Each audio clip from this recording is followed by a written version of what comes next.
United നേഷനിൽ നിന്ന് America പുറത്താകും.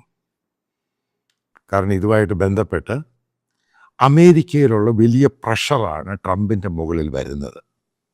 പ്രത്യേകിച്ച് Republican party കഴിഞ്ഞ ദിവസം സ്റ്റേറ്റ്മെൻറ്റ് വന്ന് ഇലോൺ മസ്കിൻ്റെ അമേരിക്ക നാറ്റോയിൽ നിന്നും അതേപോലെ യുണൈറ്റഡ് നേഷനിൽ നിന്നും പുറത്തു പോകണം.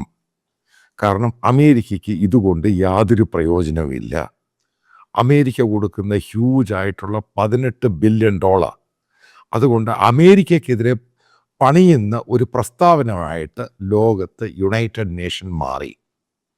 ഇത് വളരെ സീരിയസ് തോട്ടാണ്. അപ്പം ഈ 18 ബില്യൺ അമേരിക്കയാണ് യുണൈറ്റഡ് നേഷന് മാൻഡേറ്ററി ആയിട്ട് എല്ലാ വർഷവും കൊടുക്കുന്നത്, ഹ്യൂജ് എമൗണ്ട്. അപ്പം ഇവിടെ മലയാളികളത് കേൾക്കുന്ന ചൈനീസ് ആരാധകർ നോക്കുക, 2 ബില്യണേ ചൈന കൊടുക്കുന്നുള്ളൂ. ഈ യുണൈറ്റഡ് നേഷൻ്റെ ഏറ്റവും കൂടുതൽ ഓഫീസുള്ള രാജ്യം അമേരിക്കയാണ്.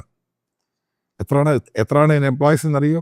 ടോട്ടൽ യുണൈറ്റഡ് നേഷൻ്റെ പെർമനൻറ്റ് എംപ്ലോയീസ് വരുന്ന 1,32,000 പേരാണ്. നമ്മുടെ കേരളത്തിലെ സോഷ്യൽ മീഡിയയിൽ ഇവിടെ ദുരന്തമൊക്കെ ഉണ്ടാകുമ്പോൾ ഒരാൾ വലിയ പ്രഖ്യാപനങ്ങളായിട്ട് വരുമല്ലോ, ഊഞ്ഞാലാടുന്നു, ചാടുന്നു, ഓടുന്നു. അപ്പോൾ ഇതുമായിട്ട് ബന്ധപ്പെട്ട് പറയുന്നത് റിപ്പോർട്ട് എടുത്ത് നോക്കുക. ഞാൻ അദ്ദേഹത്തെ കുറ്റപ്പെടുത്തുന്നതല്ല.